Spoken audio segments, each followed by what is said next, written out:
হযরত ওমর ঘর থেকে বের হয়ে গেলেন, নবীজিকে চতুর্দিকে খুঁজতে শুরু করলেন। নাঙ্গা তলোয়ার, খোলা তরবারি নিয়ে হযরত ওমর রওনা দিলেন। নবীজিকে খুঁজতেছেন, কোথায় মুহাম্মদ লুকিয়ে আছে, তাকে আস্থা করব। আমার ভাইয়েরা, পথিমধ্যে বনু মাখজুমের একজন লোক দেখলেন হযরত ওমরের অবস্থা বেশ ভালো নয়, লক্ষণ ভালো মনে হচ্ছে না। ওই ব্যক্তি বললেন, ওমর, খোলা তরবারি নিয়ে কোথায় যাচ্ছ? হযরত ওমর রাদিয়াল্লাহু তাআলা উত্তর দিলেন, মুহাম্মদ সাল্লাল্লাহু আলাইহি ওয়াসাল্লামের শরীর থেকে আলাদা করতে যাচ্ছি। নাউজুবিল্লাহ।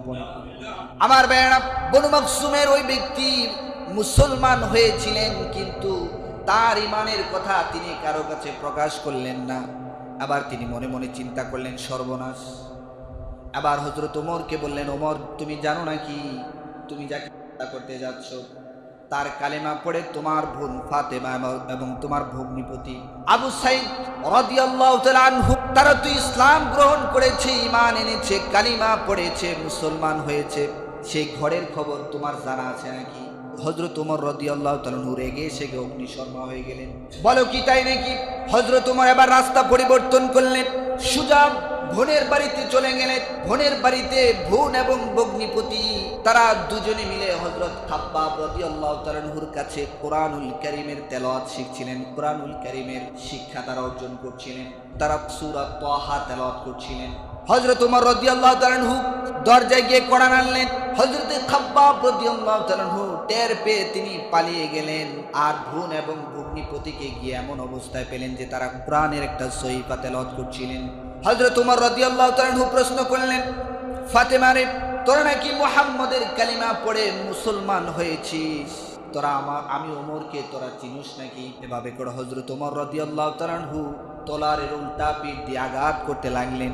আঘাত করতে করতে বোন এবং ভগ্নিপতিকে রক্তাক্ত করে দিলেন। আবার হযরত ওমর থমকে দাঁড়ালেন। শত হলেও নিজের বোনকে তিনি আঘাত করেছেন, নিজের বোনের শরীর থেকে রক্ত ঝরছে।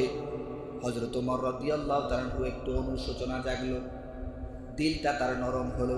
এবার বললেন, ফাতেমা রে, একটু আগে যে আমি দরজায় এসে দাঁড়ালাম আর শুনতে পেলাম বিড়বিড় করে তোমরা কি যেন তেলাওয়াত করছিলে, আমাকে একটু সেই তেলাওয়াতের কপিটা আমার হাতে দাও, আমাকে একটু তেলাওয়াত করার সুযোগ দাও। ফাতেমা বলল, ভাই, আপনি তো অপবিত্র, অপবিত্র অবস্থায় কোরআনুল কারীম স্পর্শ করা যায় না। হযরত ওমর রাদিয়াল্লাহু তাআলা আনহু গোসল করে পবিত্র হলেন। সহিফাখানা হযরত ওমরের হাতে তুলে দেওয়া হলো। হযরত ওমর রাদিয়াল্লাহু তাআলা আনহু তেলাওয়াত করতে লাগলেন, তাহা মা আনজালনা আলাইকাল কুরআন।